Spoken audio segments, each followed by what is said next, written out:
L'amère vérité sur la mort du colonel Mouammar Kadhafi, une légende trahie par ses compatriotes africains, échoué par son propre peuple, soumis au lavage de cerveau sous l'influence de l'Occident.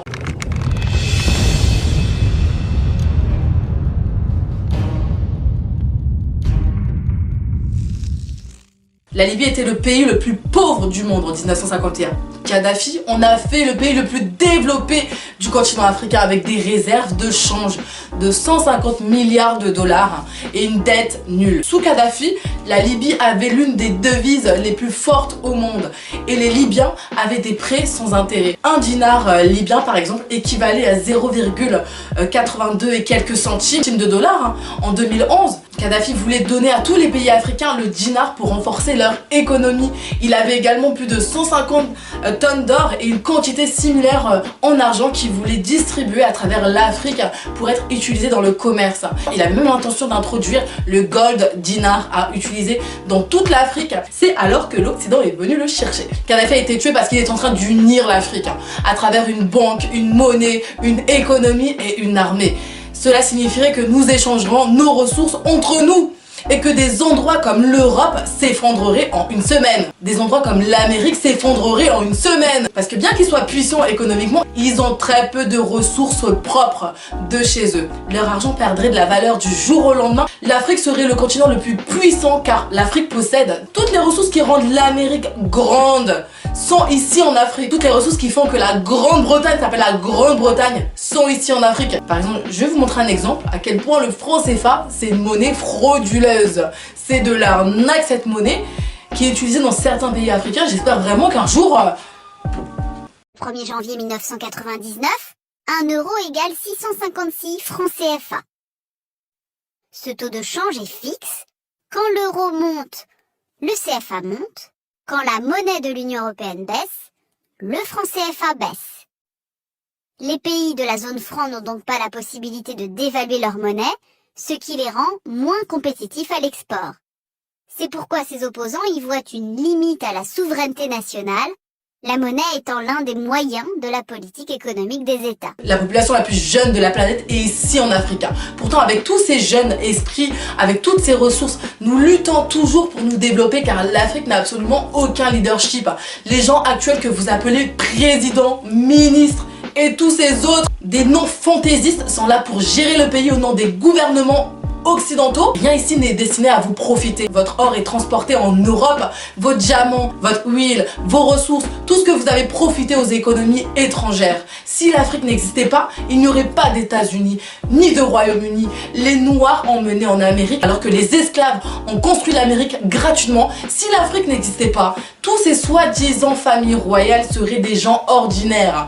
Quelle que soit la puissance de ces pays, elle vient de l'exploitation de l'Afrique. Sans notre or, nos ressources, notre pétrole, nos diamants, que tout change pendant la nuit, c'est pourquoi ils ont tué Kadhafi. Il était une menace pour eux tous. La Libye sous Kadhafi, qu'est-ce que c'était? Des soins de santé gratuits, de l'électricité gratuite, des logements gratuits. Posséder une maison était considéré comme un droit de l'homme.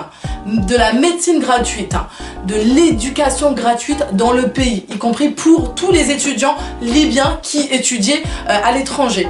L'eau gratuite, il a construit une rivière, des prêts sans intérêt. Les nouveaux mariés recevaient plus de 150 000 dollars. Les mères ont reçu 5 000 dollars à la naissance d'un enfant. Tous les citoyens ont reçu un pourcentage de toutes les ventes de pétrole. L'essence était à 0,14 dollars le litre. Le gouvernement a payé 50% du prix de votre voiture. Les chômeurs libyens recevaient le salaire moyen de leur profession. La Libye sous Kadhafi, c'était ça. Et à la télé, quand j'étais petite, on me montrait que c'était un dictateur. Les médias mainstream, quoi. Les médias principaux, appelés médias mainstream, ne vous le diront jamais.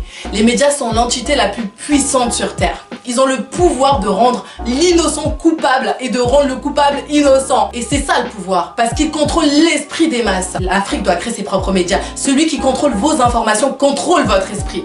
Kadhafi et Obama étaient les meilleurs amis. Et comme Obama était maintenant du côté de l'Ouest, aggravant les choses en tant que président des États-Unis, l'Occident a rompu leur amitié. C'est ce que Kadhafi a dit à propos d'Obama, son ami qui voulait sa mort. Kadhafi disait, je cite, « Des millions d'Africains voyage vers l'Europe pour des emplois et une vie meilleure. Une Afrique unie exploiterait mieux ses propres ressources et créerait des emplois pour garder les Africains chez eux. Soit nous vivons en Afrique, soit nous mourons en Afrique. L'Afrique est notre mère. Comment pouvons-nous partir de notre mère? Il a également dit comment un pays africain peut-il faire face à une Europe unie.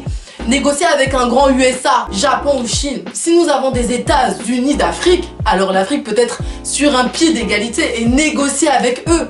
Unir le continent serait également endiguer le flux de migrants. Il a également dit, je cite, « Je continuerai d'insister pour que nos pays africains souverains travaillent ensemble pour réaliser les États-Unis d'Afrique avec une seule force militaire, une seule monnaie, un seul passeport pour que les Africains puissent se déplacer librement en Afrique. » Kadhafi! Une fuite d'emails d'Hillary Clinton a révélé que l'OTAN a tué Kadhafi pour empêcher la formation des États-Unis d'Afrique.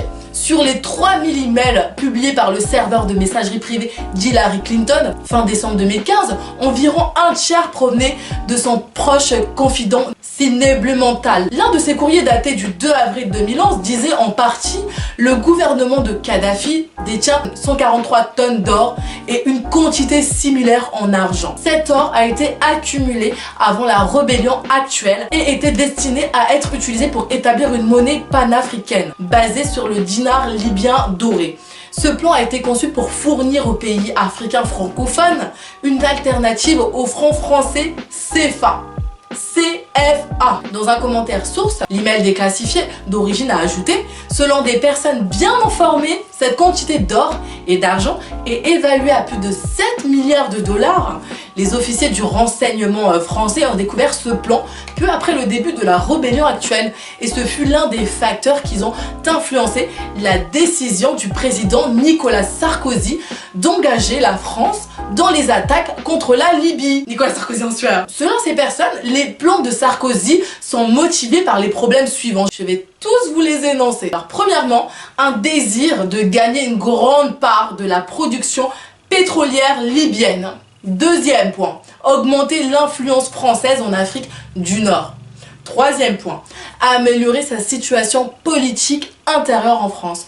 Quatrième point, offrir aux militaires français l'opportunité de réaffirmer leur position dans le monde. Cinquième point, répondre à l'inquiétude de ses conseillers sur les projets à long terme Kadhafi de supplanter la France en tant que puissance dominante en Afrique francophone. Les objectifs étaient de se débarrasser de l'unification de l'Afrique, de l'argent, du pouvoir et du pétrole. Kadhafi a également écrit dans son célèbre livre vert publié en 1975 que la race noire prévaudra dans le monde. Kadhafi avait l'habitude de porter des vêtements d'inspiration africaine avec les photos des dirigeants africains, la carte de l'Afrique et les drapeaux des pays africains. Merci à tous d'avoir regardé ma vidéo, c'était Debbie Mias et on se retrouve pour un prochain numéro.